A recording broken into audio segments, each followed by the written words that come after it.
नमस्कार. मराठी चित्रपटांचा सुवर्णकाळ म्हणजे तमाशापट आणि तमाशा म्हटलं की बाई आणि बाईसोबत नाचणारा नाचा आलाच. पण नाचा हे दोन शब्द जरी आले तरी एकच चेहरा डोळ्यासमोर येतो, तो म्हणजे अभिनेते गणपत पाटील. सडपातळ बांधा, लवाळी हलावे तशी लवचिक शरीरयष्टी, चेहऱ्यावर तेज आणि डोळ्यात भलतीच नशा, याच चेहऱ्याने महाराष्ट्राला अक्षरशः वेड लावलं. त्यांनी आपल्या कारकिर्दीत अनेक भूमिका केल्या, पण लक्षात राहिला तो फक्त नाचा. पण याच नाचाच्या भूमिकेने त्यांच्या आयुष्याचा प्रवास अधिकच संघर्षमय केला. आज अभिनेते गणपत पाटील यांचा जीवन प्रवास बारकाईने पाहूया. त्यांचा संघर्षमय प्रवास नेमका कसा होता. गणपत नायकू पाटील असे त्यांचे पूर्ण नाव. 20 ऑगस्ट 1920 रोजी कोल्हापूर येथे एका गरीब कुटुंबात त्यांचा जन्म झाला. लहानपणीच वडिलांचे निधन झाल्यामुळे घराची जबाबदारी त्यांच्या आईवर पडली. सर्वांची जबाबदारी आईवर पडल्यामुळे गणपत पाटील यांनाही नाईलाजाने कुटुंबासाठी मोलमजुरी करावी लागली. भाजीपाला विकण्यापासून ते सर्व प्रकारची कामं त्यांनी केली. त्या दरम्यान कोल्हापूरमध्ये जे मेळावे असत त्यात त्यांनी काम करायला सुरुवात केली. तसेच रामायणमध्ये सीतेची भूमिकाही ते करत. ह्या अशा कामांमुळे त्यांना कॉलेज कुमारी या नाटकात काम करण्याची संधी मिळाली. वयाच्या 14व्या वर्षी त्यांनी राजा पंडित यांच्या बाल ध्रुव या चित्रपटात काम केले, परंतु त्यावेळी त्यांना मॉब सीन मध्ये काम करावे लागले. या क्षेत्रात पैसे मिळत नसल्याचे त्यांच्या लक्षात आले, तेव्हा त्यांनी उदरनिर्वाहासाठी इतर पडेल ती कामे करायला सुरुवात केली. पण त्यांनी अभिनय सोडला नाही. पुढे गणपत पाटील यांची अभिनेते राजा गोसावी यांच्याशी मैत्री झाली आणि त्यांच्या ओळखीने त्यांनी मा विनायक यांच्या संस्थेमार्फत चित्रपटसृष्टीत प्रवेश केला. तेथे त्यांनी सुरुवातीच्या काळात सुतारकाम, रंगभूषा करणे अशी कामे केली.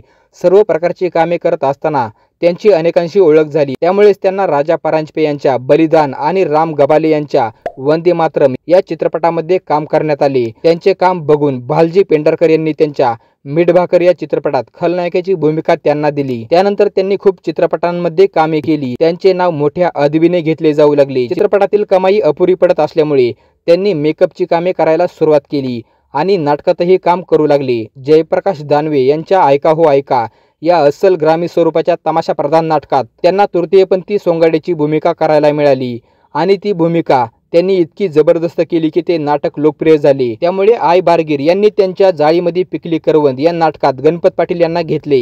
गणपत पाटील यांची नाचाची भूमिका पाहून कृष्णा पाटील यांनी वाघ्या मुरळी या चित्रपटात त्यांना तृतीयपंथी पुरुषाची भूमिका दिली. त्यासाठी त्यांना 1954 चा चरित्र अभिनेत्याचा महाराष्ट्र शासनाचा पुरस्कार मिळाला. या चित्रपटानंतर गणपत पाटलांच्या अभिनय कौशल्यामुळे नाचाची भूमिका आणि गणपत पाटील हे समीकरण मराठी तमाशापटात दृढावत गेले आणि त्यांना अनेक चित्रपटांमध्ये नाचाच्या भूमिका मिळाल्या. त्यांनी एक गाव 12 भानगडी, मल्हारी मार्तंड, देवा तुझी सोन्याची जेजुरी, पावनखिंड, नायकीचा किल्ला, आकाशगंगा, शिकलेली बायको, गावची इज्जत, केला इशारा जाता जाता, थोरातांची कंबळा, सवाल माझा ऐका, धन्य ते संताजी धनाजी, गणानं घुंगरू हरवलं, सोंगाड्या, दोन बायका फजिती ऐका, नेताजी पालकर, मंत्र्याची सून, पिंजरा अशा अनेक चित्रपटांमधून त्यांनी भूमिका केल्या. त्याचप्रमाणे त्यांनी कॉलेज कुमारी, स्टेट काँग्रेस, बेबंदशाही, आग्र्याहून सुटका, झुंजाराव, 16 वरीस धोक्याचं, राया मी डाव जिंकला, लावणी भुलली अभंगाला, आता लग्नाला चला, आल्या नाचत मेनका, रंभा अशा अनेक नाटकातून त्यांनी भूमिका केल्या. लावण्यवती हा त्यांचा शेवटचा चित्रपट म्हणावा लागेल, परंतु 2006 साली मा मुख्यमंत्री गणप्या गावडे या चित्रपटात त्यांनी अत्यंत वेगळी पण छोटी भूमिका केली होती. अनेक नाटकाच्या त्यांच्या भूमिकाही गाजल्या. गणपत पाटील यांनी सुरुवातीला खूप प्रकारच्या भूमिका केल्या, अगदी खलनायकापासून, परंतु लोकांच्या लक्षात राहिल्या त्या त्यांच्या फक्त नाचाच्याच भूमिका.